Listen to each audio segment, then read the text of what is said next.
Hey, I'm Brad Bernheide. I'm the Secondary Social Studies Program Coordinator here at Kansas State University. Hello, Dr. B, Dr. Ulmer. Hi, everybody. I'm Dr. John Ulmer. I am a professor of agricultural education and look forward to talking with anybody who's interested in ag. I'm currently in Heston, Kansas, but I live in Manhattan. Heston. Is that way west? It's about 30 minutes north of Wichita. Oh, it's south. It seems like Yeah. maybe Wamego played them in girls basketball. They could be 4A, so it could be about right. Yeah, Wamego's 4A. Okay, thanks, Dr. Ulmer. Dr. Nguyen. Hi, I'm Tuan Nguyen. I'm the secondary math coordinator, and I am in Manhattan, Kansas. Fantastic. Thanks so much, Dr. Nguyen. Dr. Parath. I'm Suzanne Porath. I'm the coordinator for secondary English language arts, and I'm currently in Manhattan, Kansas, but originally from Wisconsin. Fantastic. Thanks so much for coming. Dr. McKeeman. Hi, I am Leah McKeeman, and I'm the coordinator for the World Languages Program, and I'm here in Manhattan, Kansas. Fantastic. I'm just looking over a great list. Chicago, Illinois. Ryan, fantastic. We've had folks from Chicago before.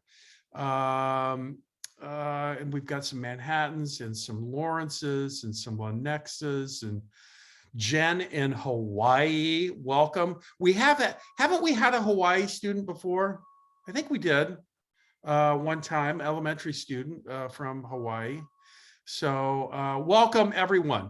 Well, tonight we just want to spend a little bit of time talking to you about our Master of Arts in Teaching program, as well as our Master of Arts Teaching Residency program that we're excited to talk more about, that was just approved, a little more than a week ago. By the way, the whole time that I'm presenting, feel free to use the chat and ask questions, and my colleagues will be monitoring the chat and they'll answer what they can. And I'm going to shoot for about 35 minutes and try to lay out as much as I can with the program. And then we'll leave the rest of the time to interact with you.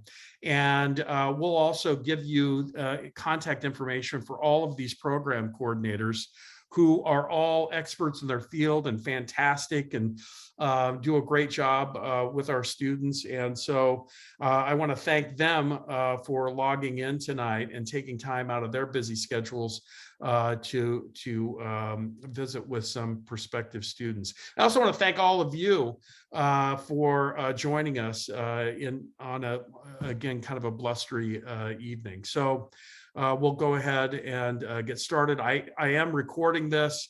We'll send this out to all of you. I'll also send out this PowerPoint, by the way, and it has some links in it. And so you might want to click on some of those links. And so you don't have to worry about taking a bunch of notes. So first of all, I like to start with a few ideas about why teaching. Why might you decide to become a teacher, especially in the context of society not really affording teachers the proper, in my estimation, proper credit that they're due. And so why would someone choose to become a teacher, in particular with all the kind of negative press that we have about education and teachers and teaching and so forth? And I'd like to tell you a few reasons, even in spite of those things, which are true, why you might decide to choose teaching as a career. You can say a lot of things about being a teacher, but you can't deny the importance of teachers. I mean, think about every election, whether it's presidential or for Senate or House or mayor or governor or almost any level, almost everyone will take some sort of stance, position on education and how we can improve education. People get that it's important to their children as individuals. It's also important to our communities, our states, our nation, so that we can continue to grow and thrive. So say what you want to about teaching, but you can never say that your job is unimportant or doesn't matter. I mean, think about the impact that some of your middle and high school teachers had on your lives. There's no doubt at least some of you were influenced by a really great, English language arts teacher, or, Spanish teacher, or ag teacher, or whatever. And that's why you're sitting here at this Zoom meeting tonight. So, so that's point one. Point two, hey, you all have experience. You all have undergraduate degrees in something else. Many of you have lots of work experience in something else, and you've developed some skills that transfer into teaching. I just looked up, by the way, our job placement rate in the MAT is 98%, if you can believe that. I mean, I'm the director of the program. To be honest, find that kind of hard to believe, but that's what they're putting out from the central office here at KState. So even if it's not quite 98%, it's still extremely high. And so we're not the only ones that recognize that your experience in whatever field or endeavor you might have coming into the MAT makes a difference. The work environment as a teacher is great, family-friendly schedules. There's never a dull or a boring day as a teacher. No one can call teaching boring. And you, generally speaking, work with great colleagues. The demand, I just talked to a reporter today about the MAT residency. It's going to be on the radio tomorrow morning, by the way, on 17 radio stations in Kansas and Missouri. And one of the things he asked me was about the teacher shortage. And they're predicting, by the way, in Kansas, and Dr. Nguyen is an expert on the teacher shortage. By the way, I gave the reporter your name and contact information. So if you get a call from a reporter, you know that it was from me. But they're projecting, 1,000 to 1,500. We will start next school year with 1,000 to 1,500 vacancies, teacher vacancies in Kansas, and so the demand for teachers is high in Kansas, throughout the United States, and the pay is getting better. And I predict it will continue to grow, at least in the short term. I also like to talk about portability, kind of horizontal mobility as well as vertical mobility. Teachers are in demand everywhere. Once you have your Kansas teaching license, you can take that license and transfer it to other states, Chicago, Illinois, for example, or Morse Bluff, Nebraska, or wherever. And you might have to do something else. A lot of states, you don't have to do anything. They just take it and you fill out some paperwork, and your license transfers. Some states maybe make you do a Louisiana history test or something like that. But once you have that, you're mobile. You can move around. There's also vertical mobility. Once you're a teacher for 2, 3, 4, 5 years, you might decide, I want to take more of a leadership role, become a principal, or become an associate superintendent, or a superintendent, or a curriculum developer, or a college professor, like the program coordinators and myself. So.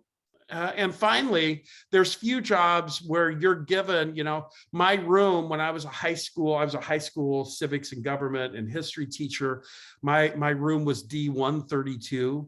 I taught in D132, and I was, D132 was my domain. I mean, I had the textbooks. We had standards and loose ones then, not as strict as they are now.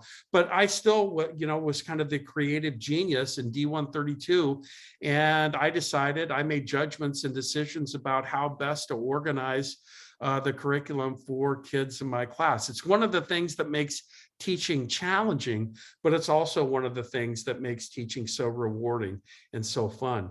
I'm 56 years old. I've never regretted my decision to go into education to become a teacher. It's afforded me all kinds of opportunities and given me 30 years of great reward and satisfaction. And so if you're on the fence about whether or not you would like to be a teacher, these are just a few of the reasons. My colleagues could probably add other reasons, but these are a few of the reasons that Tom thinks that a teaching license and degree, a master's degree in education makes some sense. So, okay, we know that you have lots of choices as a student, and I want to tell you a few reasons why you might consider K-State. And let me first of all say that this program's been going on for, you will be cohort 7. So we've done it for 6 years now. It's grown every year. We started with 54. Last year, we had 212 students in our cohort. We anticipate around that same number this year. And you have to ask yourself, well, why has it grown? Well, it's grown because when we designed the program to begin with, we designed it to remove the obstacles or barriers that adult career changers often find when they tried to make the transition to teaching. So what are some of those barriers that we removed? Well, one of them is your time commitment. You can complete the MAT and become recommended for a secondary teaching license in 11 months. The courses begin May 16th. They're over, everything's done. You're done with everything by mid-April. You turn in your portfolio, which we'll talk about in a minute, in mid-April. So I challenge you to find another program that you can complete your course of study, earn a master's degree, and a recommendation for teacher licensure in 11 months. Convenience. You might find other online courses, they become more popular. They weren't very popular 7 years ago when we started this, but they have become more popular.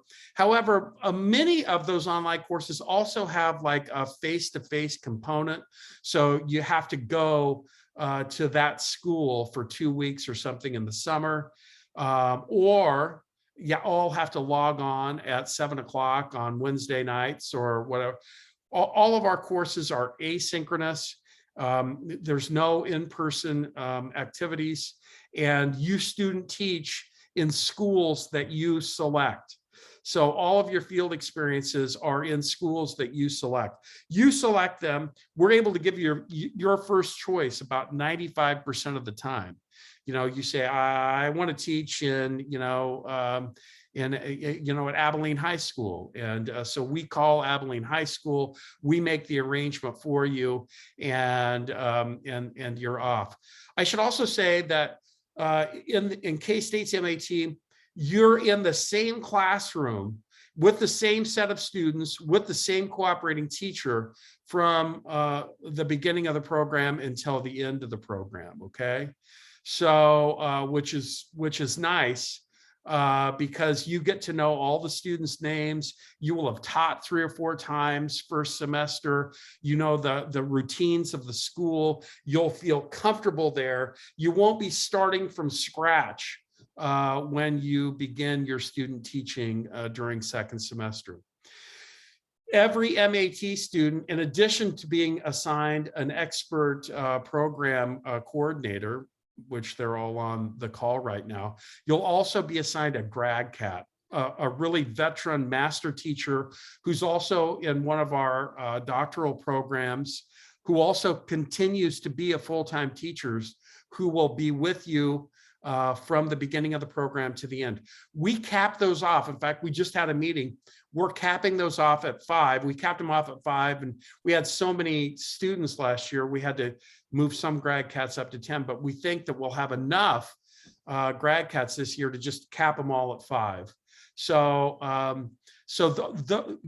those grad cats, you'll establish a very strong relationship with your grad cat, because he or she will only have 4 other students. And again, they mentor you, they evaluate your work, they coach you, they watch videos of your field experiences and so forth. I've already talked about license transfer. By the way, if you're interested in how licenses transfer, if you go to the secondary website, there's a section down below, a pull down box, and that links to a national organization that if you click on it, you can look up your state and see what you have to do. And if you have any questions, for Pete's sakes, email me and I'll put you in touch with Di Murphy, who is an expert on all things licensure, and she can help you out. You know, how many programs that are 11 months, 100% online, all asynchronous, have you know, this personalized environment, are also rated number 17 in the country by US News and World Report? Well, probably not that many, Tom. You're right, probably not that many. And yet we are. We were number 10 last year. We're number 17 this year. Why? I have no idea. I haven't the foggiest notion, but the point is that we're fairly highly rated, and you know, we're rubbing elbows with some of the big shots in our field.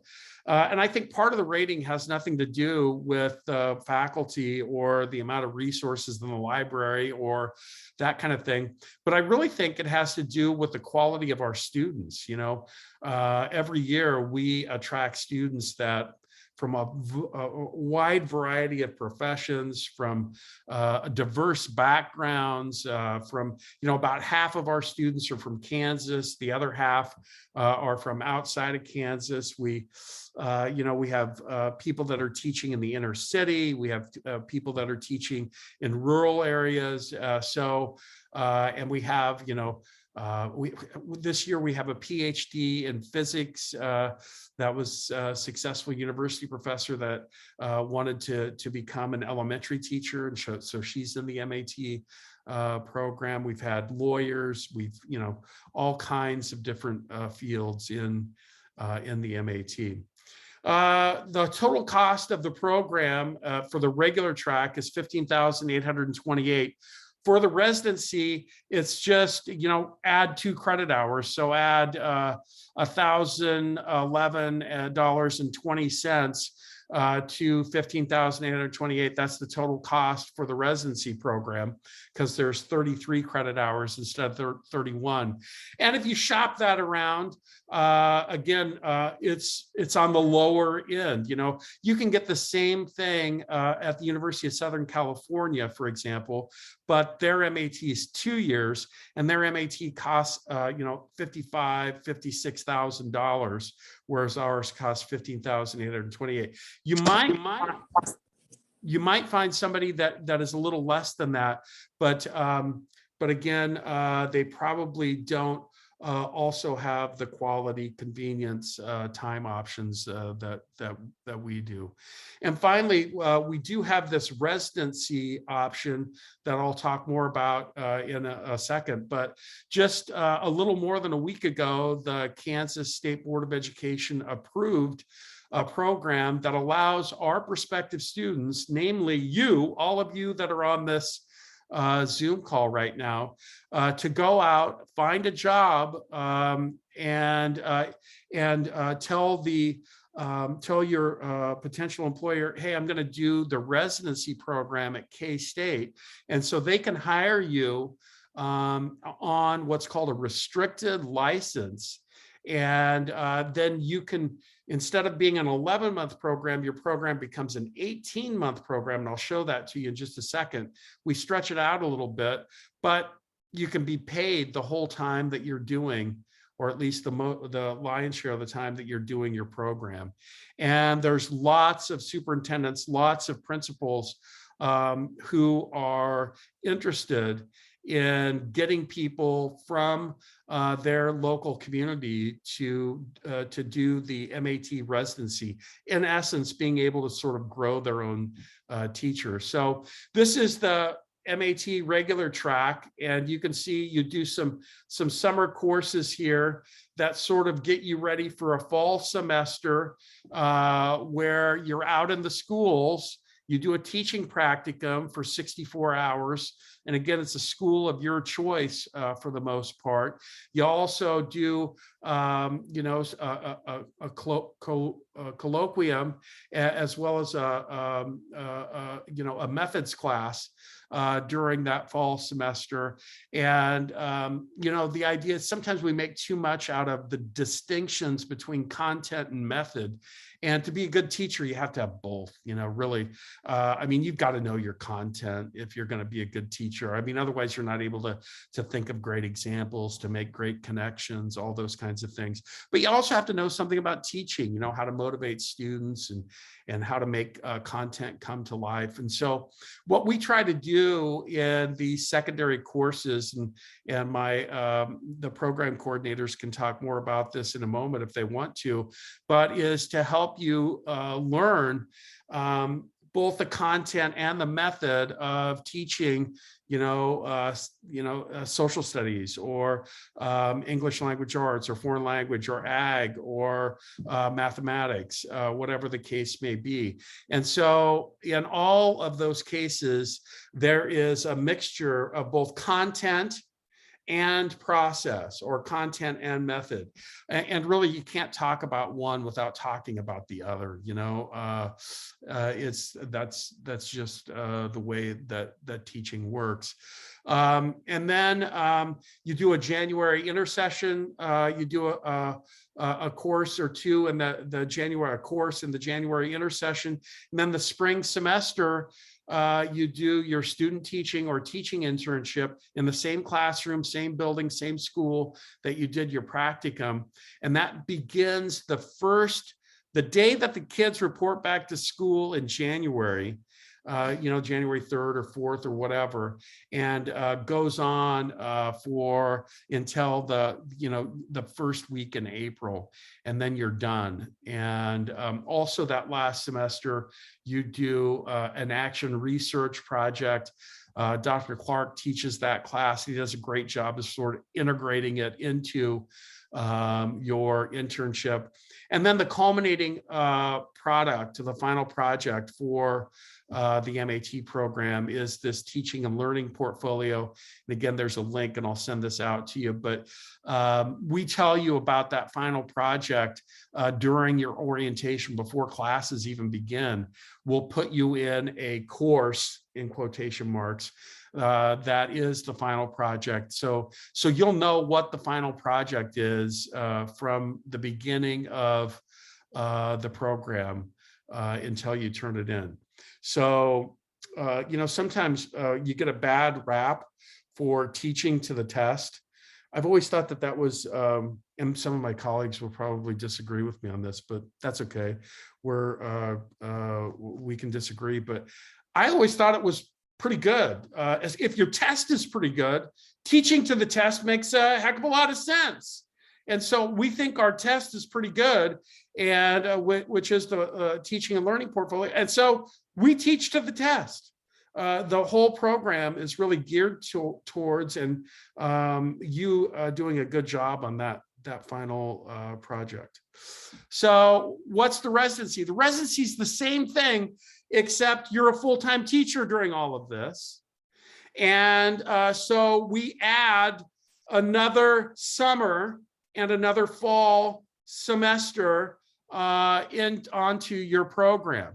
And we take out some of what you're doing through the year, so you're not as stressed while you're teaching full time.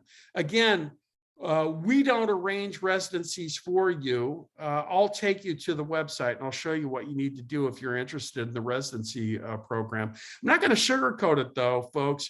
It's a pretty good challenge just being a first-year teacher. It's a pretty good challenge just being a full-time graduate student, taking 31 credit hours in a year. And it's a real challenge to do both in 18 months. So if you're going to do it, go into it with your eyes wide open that, it's not going to be the easiest thing that you've ever done. And that it's going to require a lot out of you. But we've had people do We've had people do this in the past at the elementary level, and it's difficult, but it is doable. But otherwise, and then you also take this 886. These are the extra 2 credit hours, and really what this is about is just getting you ready for your first day of school, your first week of school, your first month of school, making sure you get off to a good start as a teacher. And that's really what that class is about. And we'll give you a little extra boost as you begin your teaching career, in addition to whatever it is, Abilene Schools or Lawrence Public Schools or wherever you get the job, in addition to what they're doing. So that's the residency. We'll go there in a second. How do I pay for all this, Vance? Well, there is teacher loan forgiveness. And the problem with that is you need to teach at a Title I school for 5 years, and then they'll forgive $17,500 of your loans. The good news is that most schools in Kansas are Title I schools. They have 35% or more free and reduced lunch. If you go to that website, you click on it, folks, you can find the Title I schools in Kansas, in Illinois, in California, wherever. And you can see which schools are Title I schools. My daughter's doing it right now. And she's in KCK, Kansas City, Kansas schools, right? They're Title I schools. You can also apply for student loans. Sorry, I didn't update you. Caught me in a mistake. Okay. All teachers make mistakes. That's good when you make one, to just be honest and say that's a mistake. This should be 21, 22, and 22, 23 FAFSA. 21, 22 will be for the summer, FAFSA for the summer. And then the other one, 22, 23, 2022, 2023 will be for next year. So fill out both of those FAFSAs if you're going to apply for student loans and other types of aid. If you're in Kansas, or even if you're outside of Kansas and you want to teach in Kansas for 1 year or more after you're done with your program, you should apply for the Kansas Teacher Service Scholarship. I'm going to go there. I'll toggle back to this in just a second. But you'll notice that here's the, and by the way, this is not a program that's based on need or based on academics. It's just to encourage people to apply.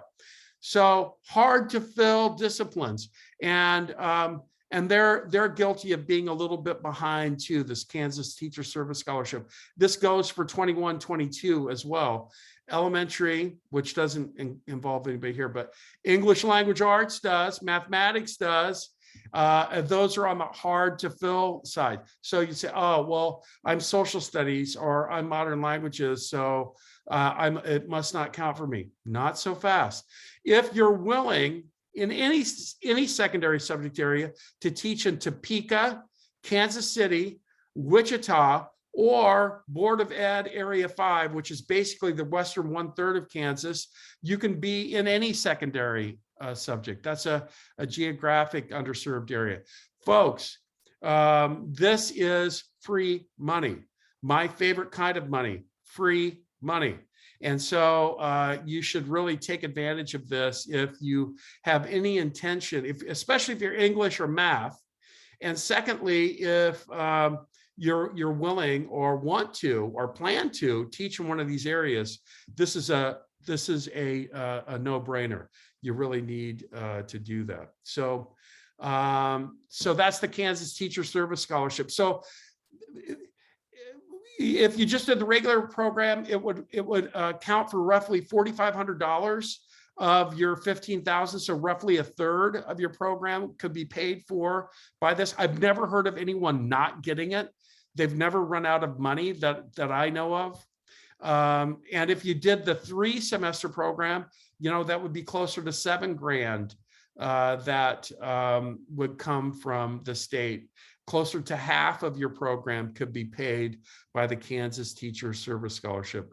Roughly about a third of our MAT students who apply for $1,000 global campus scholarships get them. Said another way, 2/3 don't. These are need-based scholarships. So the more need you have, the more likely you are to get one of these scholarships. They do give out quite a few. And then there's some really good stuff for veterans. And if you're a military veteran, I run the Troops to Teachers program for Kansas. It is restarting, by the way. And so if you're a veteran and have questions, just reach out to me. I would be glad to talk to you. So admissions requirements. First of all, just email me and I can send you an application fee waiver. It's just a code that you put in. I'll have, in fact, Brittany might send them out to you anyway, I'm not sure, but in any event, you can, I'll put my, type my email into the chat and you can just email me and she'll get you an application fee waiver right away. Your undergraduate degree needs to be somewhere around 3.0. You might say, oh, geez, that I'm 2.75. I can't do it. Not so fast.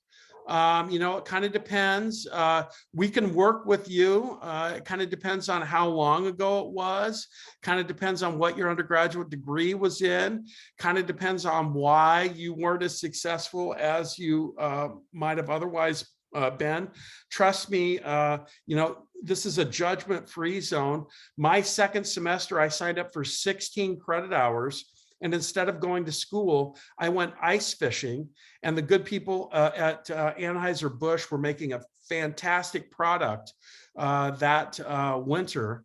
And so I just went fishing. I was 19 years old and I just went ice fishing and drank beer every day. And so I had 16 hours of F and was kicked out of school. So I understand if your GPA is less than 3.0. Is it a great predictor of your success as a teacher? No, it's a weak predictor, if a predictor at all. Dr. Wen he probably knows off the top of his head how much those are correlated, but trust me, I've known lots of people with less than stellar GPAs that ended up being outstanding teachers. You'll also respond to 3 interview questions and record your responses. And they're really innocuous. Why do you want to be a teacher? What do you think you can add to the lives of students? Don't study for these questions. They can be like 30 or 45-second answers are fine. The names and emails of 3 recommenders, preferably people who could speak to your ability either as a student or as a teacher, right? That'd be great. But really, anyone will do. And then if you can, get a praxis test score to us before you apply. However, we realize that in some of these areas, we're bumping up against the April 1st deadline. And so it may be difficult to get a praxis score in. So what we encourage you to do is go ahead, submit your application, tell them when you plan, just submit another a paragraph that says, I signed up for my modern languages, my Spanish, praxis test. I'm signed up for April 23rd. In Overland Park or whatever. And it's possible, especially if the rest of your application looks good, it's possible to admit you provisionally. Okay, we admit you provisionally and we say, well, you're admitted, you can start taking classes, but you have to have a passing praxis score in by X and such date. And so it's up to each individual program coordinator. They make those decisions on a case-by-case basis. I got to tell you, my dear friends, the best study, I'm just going to social studies here. I'm an old social studies teacher. And, first of all, look at the little study companion to get ready for the test, and it'll tell you what's on the test, and how much of the test is going to be U.S. history, world history, and so on and so forth, and gives you some kind of a content outline, which is great. Here are the big ideas that are on the test, and you can begin to familiarize yourself with test questions. But here's the take-home point. I suggest, and I don't get any kickback from ETS, I suggest that you buy the interactive practice test that goes along with your particular subject area. And you can buy, there's Form 1, Form 2, and Form 3. I think one correct me if I'm wrong, but one comes with your registration, and then you should buy the other 2 or 3. These are actual old tests, right? So Form 1 was administered in 2014, Form 2 and Form 3 in 2018. So you'll have a really good idea of what you're going to score on the praxis before you ever take it. You'll also have a really good idea of what you need to study. And these computerized tests not only tell you what the right answers are, they also tell you when you select the wrong answer, why it's wrong and why the right answers are right. So they're kind of study tools along with, being assessment tools. So that's the admissions requirements. So FAQs, can I continue working? Absolutely. We're anticipating, by the way, probably as many residency folks as we have regular MAT track folks. And of course, those people will be full-time teachers beginning already the fall of this year. And even some people on this call right now, believe it or not, you may not know it now, but within the next, between now and the start of the school year, you'll be hired as a teacher to work in our, and to get your master's degree in teaching license through KState and the MAT program. And we'll talk a little bit more about just a second from now. I've already talked about field experiences in your local schools. You get to choose. You end up with Kansas secondary 6 through 12, grades 6 through 12, initial teaching license. Initial, what? So is this somehow less than what other? No, that's just what we call all. It doesn't matter whether you go to K-State or where you go. That's just what they're called in Kansas.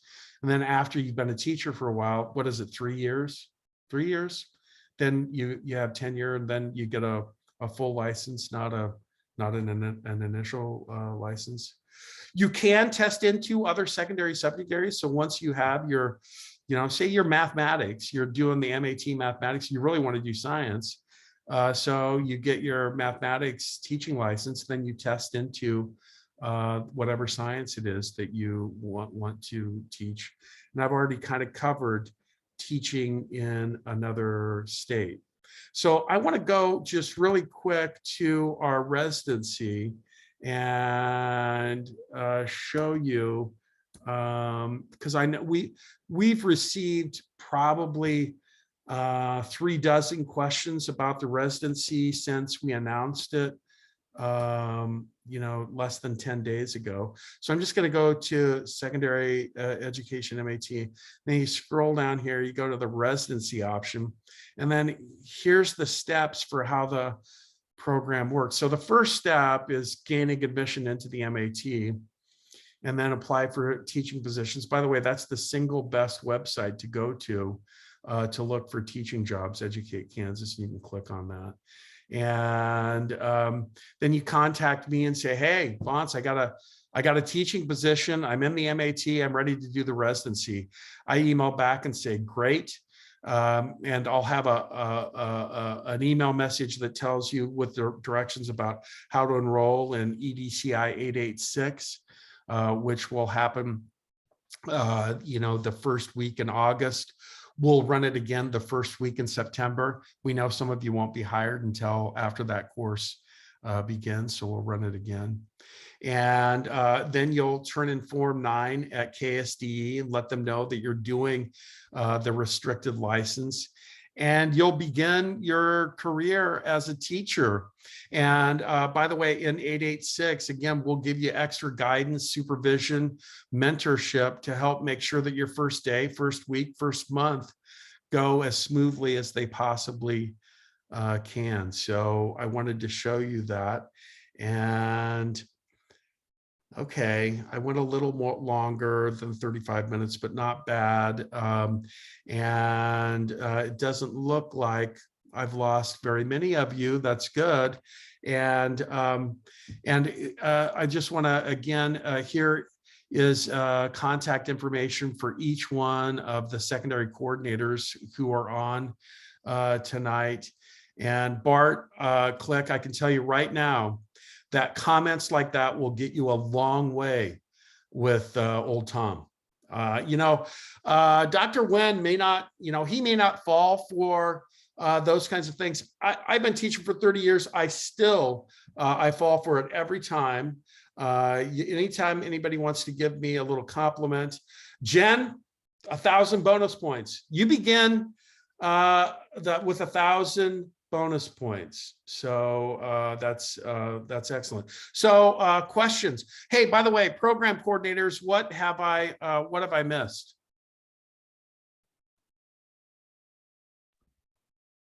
I'll just add in a little bit for the maths secondary. There's a noise scholarship.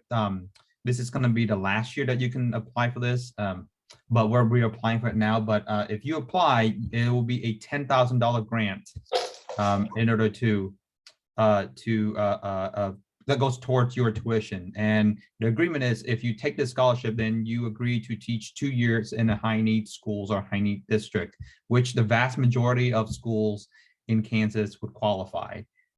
So there are only 2 of those noise scholarships open, but I would highly encourage you to apply. Fantastic. Can you put the web the address in the chat? Sure. Let me see if I can find it real quick here. Okay. All right. Other comments, coordinators? So I'm going to read a question from Jen. You did answer this, but I want to make sure she gets the answer absolutely for sure.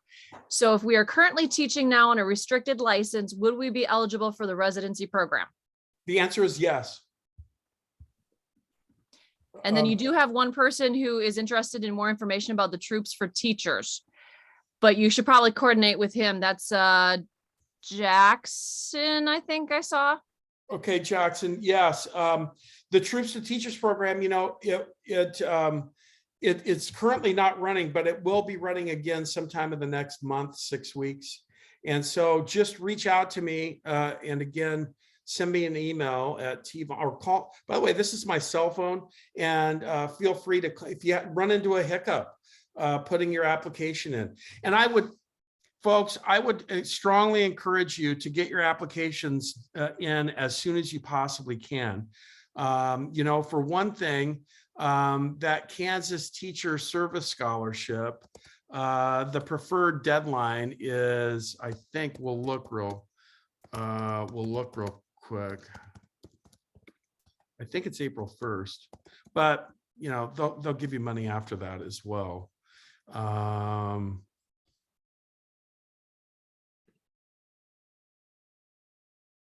I'll put this link in there too.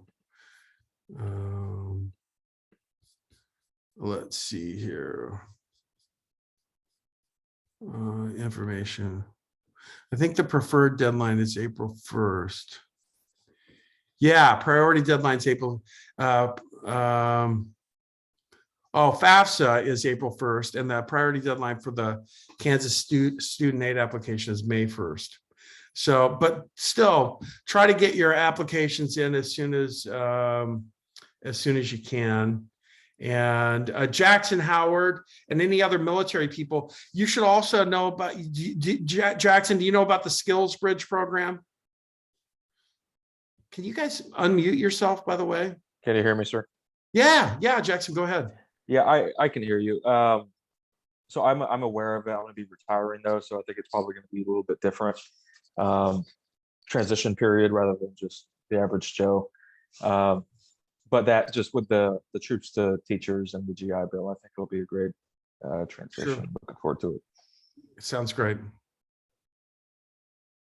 Any other questions? Feel free to unmute yourself and just, I'll stop the share.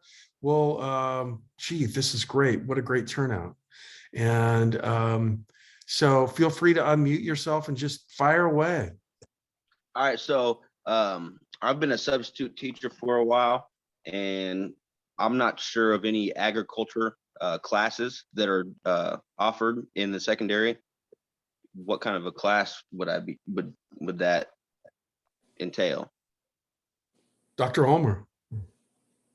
I actually, that he was breaking up for me. Can you ask that again, Caleb? I'm sorry. Yeah, no, I was just wondering. I'd be interested in the agricultural studies, but I'm not sure of any classes that I don't know of any agricultural classes that I've at the schools that I've been substituting at. So, so are you asking for where you might do like your internship, or are you asking for how you get more agriculture experience? What the class would be, like what I've never heard of a high school or junior high class that has agricultural studies. Oh yeah, we have 275 high schools in the state of Kansas that have high school agriculture programs along with FFA chapters. Every state has within their career technical education pathways has agricultural classes that are approved, and almost all of them also have FFA chapters. You may have seen the kids in the blue corduroy jackets. Those are the FFA members, FFA jackets. And so they are all over. Caleb, what state are you from? I'm in Lawrence. You're in Lawrence. Well, there's actually a program at Lawrence High and at Lawrence Free State.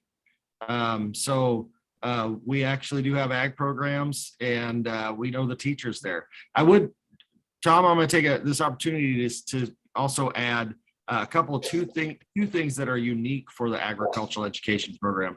The first one is we really prefer that somebody who wants to do agricultural education teaching license have a degree in agriculture or natural resources because of the requirements of the state on the content knowledge. We prefer that you have that.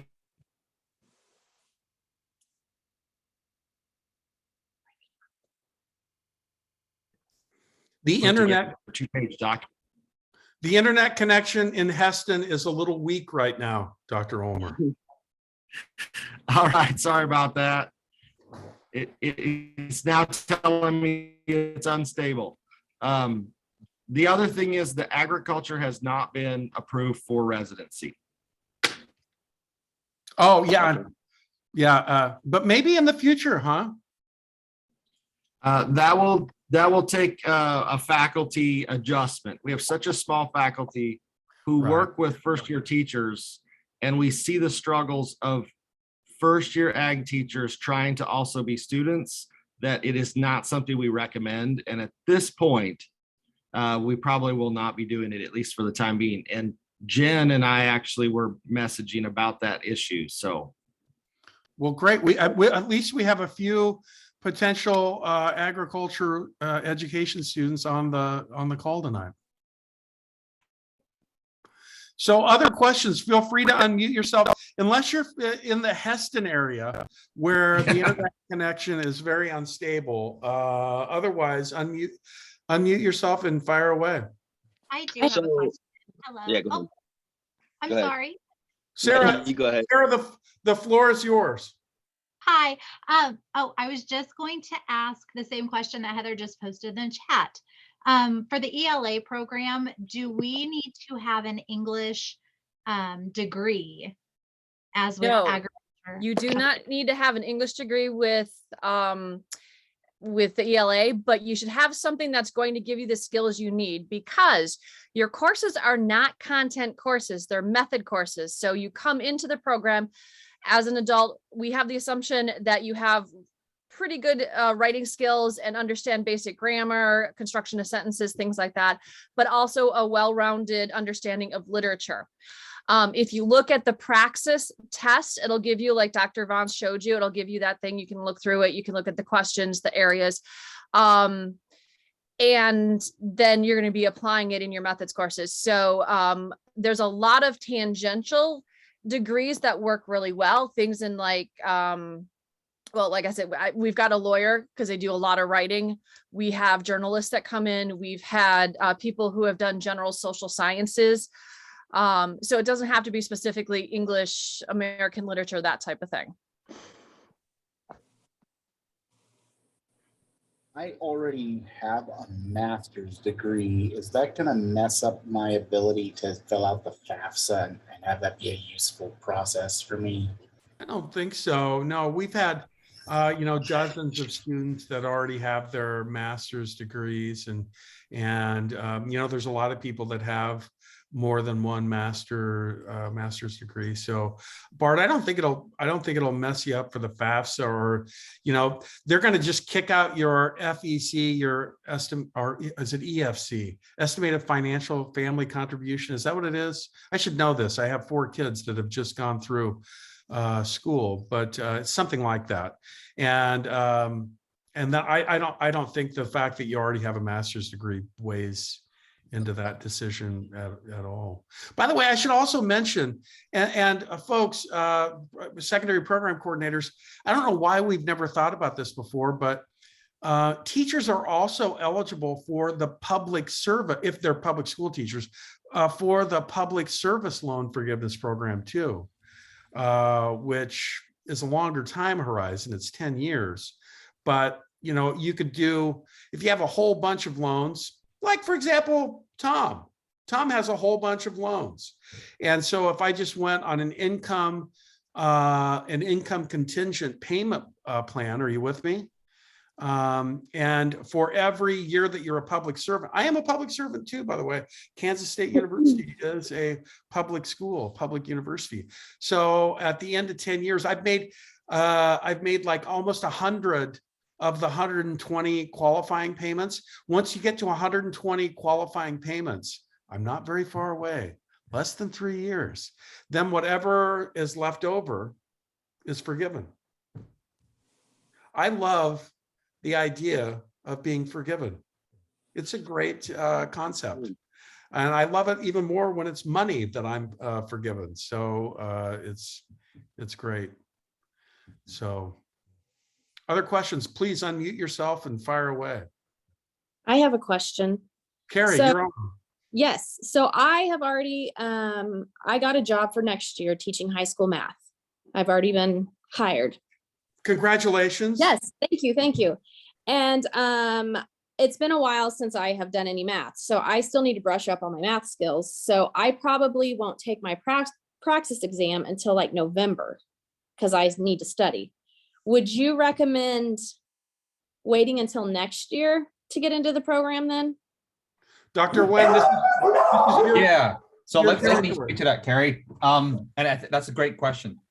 So we know that for a lot of folks, it's been a while since you've done, say, calculus or trigonometry, right? Yes. So we actually, when I created this program, we actually created 3 colloquium courses, we call them, where in each course, you can, if you feel comfortable with algebra, right, then we'll work with you to create lesson plans for algebra. But if you feel like you need help on geometry, we'll have lesson plans and materials so that you can work with it and get familiarized with geometry again, so that you feel more confident about that when you get into the classroom. But it also helps if you need to take the practice prior to graduation or prior to being done. Right. So Dr. Wen, is it, again, Dr. Wen is the person that makes the decision about your application. What could you tell, again, I know that you can't tell Carrie or other students on the call right now for sure about their application status, but is it possible, if the rest of their application looks good, that they could be admitted provisionally to the MAT program, especially if they already have a job such as Carrie, and you tell them, hey, you could be admitted, you can start taking classes, but we need to have a praxis test score by say December 1st or January 1st or something like that. That's correct. So we do look at it from a case-to-case basis, right? So if you have, science background, math background, we'll take that into account. And we just want to be sure that, you'll be a successful teacher and that you can pass the praxis. But we do very much help you along the way. So you can be provisionally accepted into the program. Yes. Okay. All right. Thank you.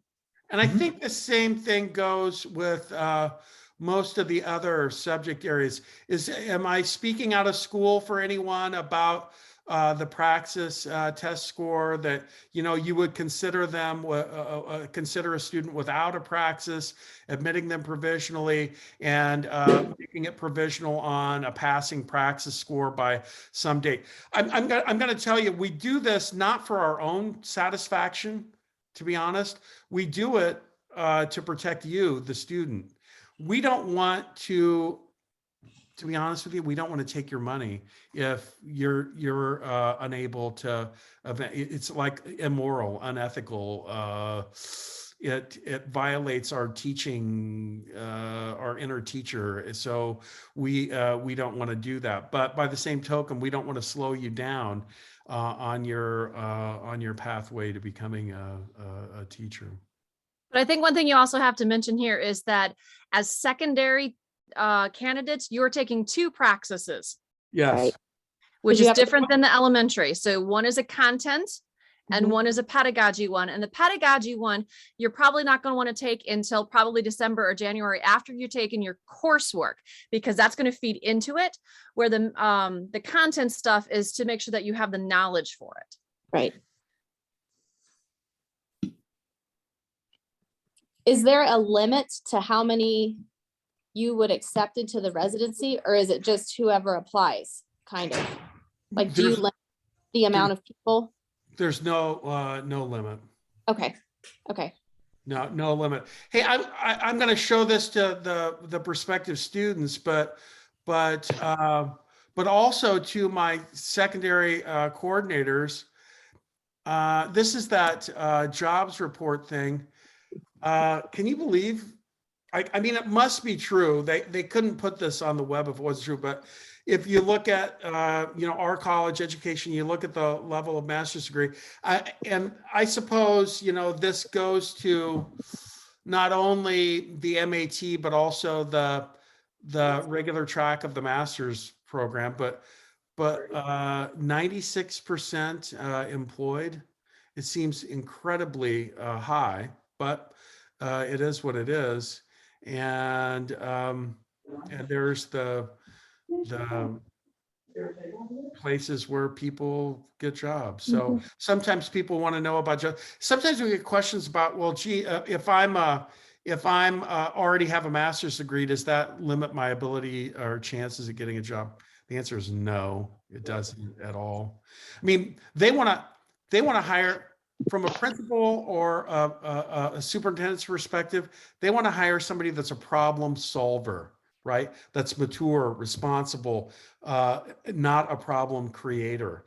And so, just to be blunt, I mean, that probably sounds terribly, I don't know, doesn't sound very good. I mean, they want you to be a good teacher too. Don't get me wrong, but they also they don't want somebody that's going to take up a lot of their time.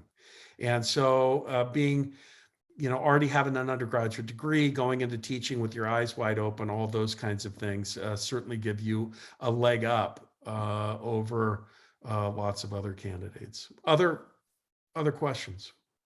Yeah, if for those of us who are not going to be math teachers, how much of the content on the praxis is math? Is MAPS? Math, arithmetic, calculus. But you're not going to be a math teacher? No, Well, you're going to take the ELA test and there's no math on it. Thank you. my wife is a math instructor and I don't understand anything she does. Yeah, no, you're doing ELA. The most math you're going to do is when you're going to do, scores of rubrics. Okay, excellent. I know how to do that. Cool. Yay. And the content colloquium courses are with your content person. So each one of us leads our own content. So you won't, for the colloquiums, you won't even be really blended together by content. Thank you very much. Okay, Tom, got a couple questions for you. Fire away.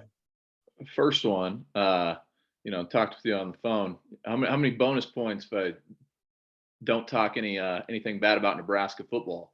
That's a lot of bonus points. Okay. Dr. Beek will tell you that that's a lot of bonus points. I'm a big Husker football fan. No Nebraska slander for me then today. No Nebraska slander. Automatic 500. Okay, I'll take it. So kind of feeding off what Carrie had just said, like I've been on a long-term e-sub license, been working in a building last year, kind of been talking with principal, already kind of got job lined up for next year. Got a kinesiology degree while at KState. So I was going to do social studies, then test into science. But so I kind of thought you'd said like attach somewhere on your application where when you're going to take the praxis, but after kind of hearing what you told her, it's kind of, would it be better to then kind of wait a little bit so I can definitely brush up? Like I don't want to rush it, but at the same time, don't want to put it off. And Dr. B, what do you, and by the way, you can take it as many times as you want. You have to wait 28 days or whatever, Dayton, but we don't care. That doesn't show up on their record anywhere, right? That they've tried to take it more than once. Dr. B, what do you say to Dayton? You're going to have to bone up for the social studies test. It is because it's 120 items, of which about 30 are American history, 30 world history, 30 government, and then the remaining 30 is behavioral science and econ. And so you will definitely need to bone up about it. The biggest thing, don't try and go and memorize everything. With social studies, you can't do that. It's just too big of a test, too broad of a test to go and do that. Where Dr. Vaughn showed you that test at a glance study guide with the outlines on it, I would definitely review that, use that as your main source. Don't want to brag here, but I'm going to.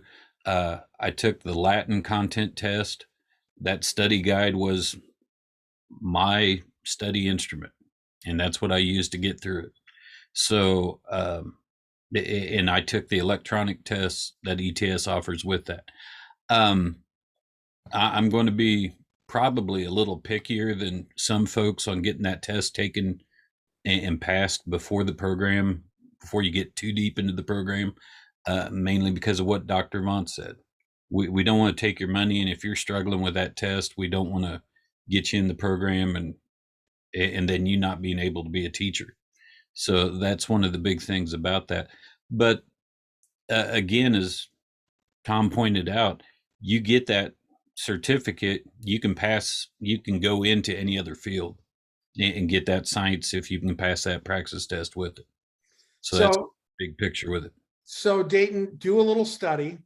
I might suggest boning up a little bit now, do a little study, maybe sign up for it in, I don't know, the first part of May, and see how you do the first part of May.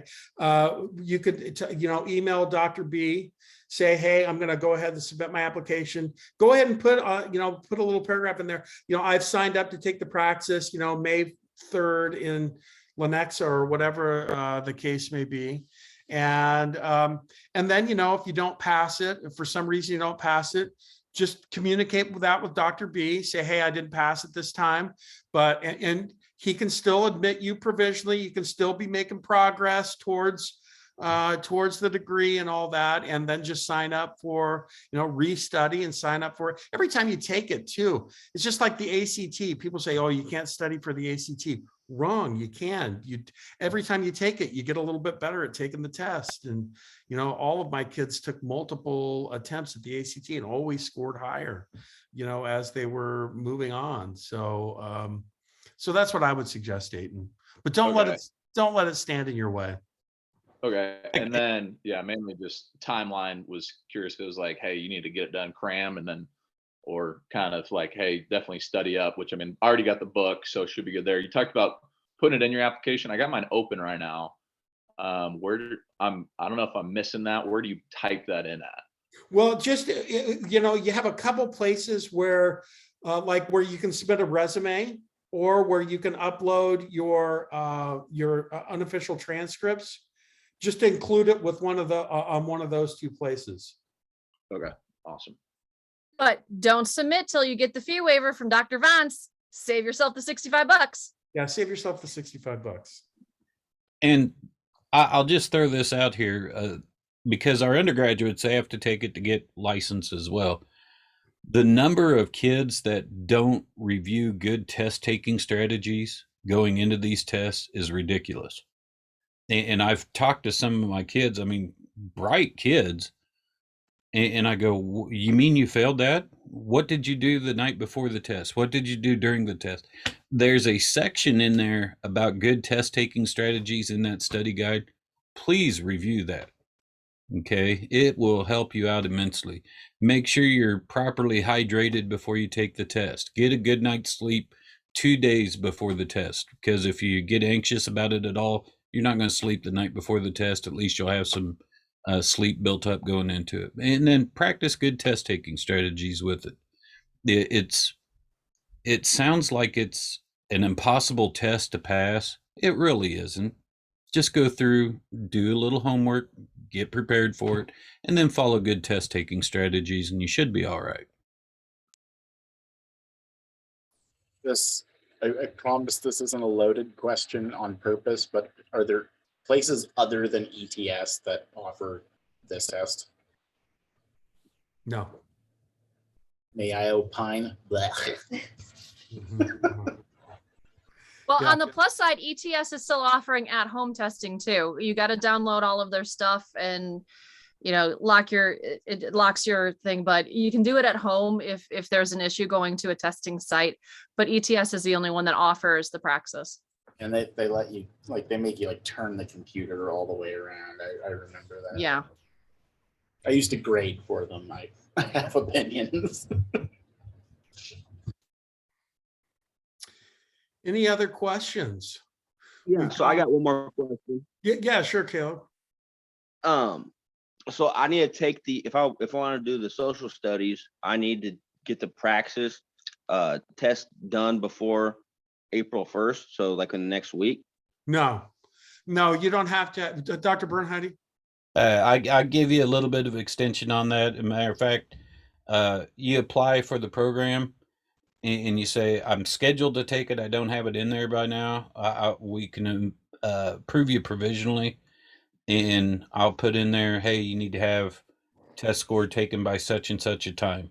And again, just like what Dr. Wynn said, it's kind of a case-by-case basis that we address these things. And if you don't have the test by a certain time that we agree upon, or that I tell you this is when you need to have it done, if you have to jump out for a year, jump right back in where you left off. I mean, that's the kind of the beauty of this model that we use with the MAT. So okay, can I get your email address so that I can contact you with more questions? He'll put it in. Dr. B will put it in the chat there. Any other questions? My dear friends, thank you so much for logging in tonight. We hope that we see all of your applications in the hopper here at KState in the next week or two. And if you have any questions, don't hesitate to reach out to me or any of the program coordinators. We know that you have choices, but I almost guarantee you KState is your best choice. And you'll notice that I didn't dog out anybody else in the process here. I just talked about how good K-State was, not how bad anyone else was. But in all seriousness, shop around, and I don't think that you'll find the same set of experiences that we offer. So thanks a lot for coming. And again, I'm only a phone call or email message away if you have any questions. From Morse Bluff, Nebraska, my name's Tom Vance, and I'm signing off. See you all later. Thank you. Have a great day. See you.